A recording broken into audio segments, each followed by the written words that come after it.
घेऊ शकतो. आता तुम्ही म्हणाल शैक्षणिक क्षेत्रात कसा फायदा होईल? शैक्षणिक क्षेत्रात मिलियन ट्रिलियन गणिते आपण काही सेकंदात शोधू शकतो.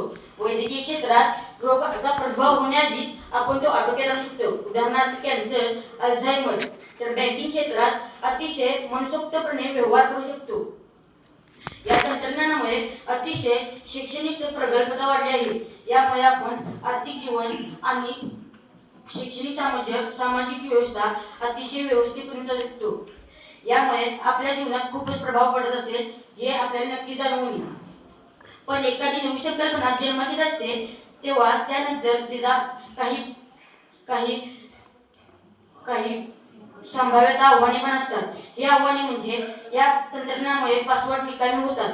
या पासवर्ड निकामी होण्यामुळे कोणताही देश किंवा कोणताही व्यक्ती एखाद्या व्यक्तीचे अकाउंट हॅक करून त्या व्यक्तीचे संपूर्ण माहिती आपल्या ताब्यात घेऊ शकतो. यामुळे या तंत्रज्ञानात बदल घडवणे आपल्याला खूप महत्त्वाचे वाटते आणि हा बदल घडवणे आपल्याला शक्य आहे.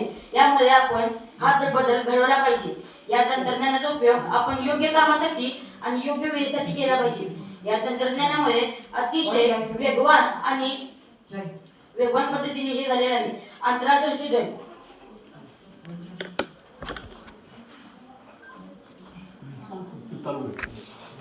अंतराळ संशोधन, वैद्यकीय क्षेत्रात क्रांती, शैक्षणिक क्षेत्रात क्रांती आणि दळणवळण व्यवहारात क्रांती हे आपल्याला समजून येते.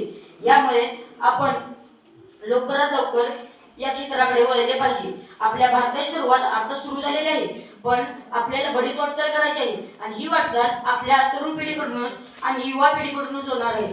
तर चला सर्वांनी एकत्र निर्बंध करूया, क्वांटम युगाला सुरुवात करूया. धन्यवाद.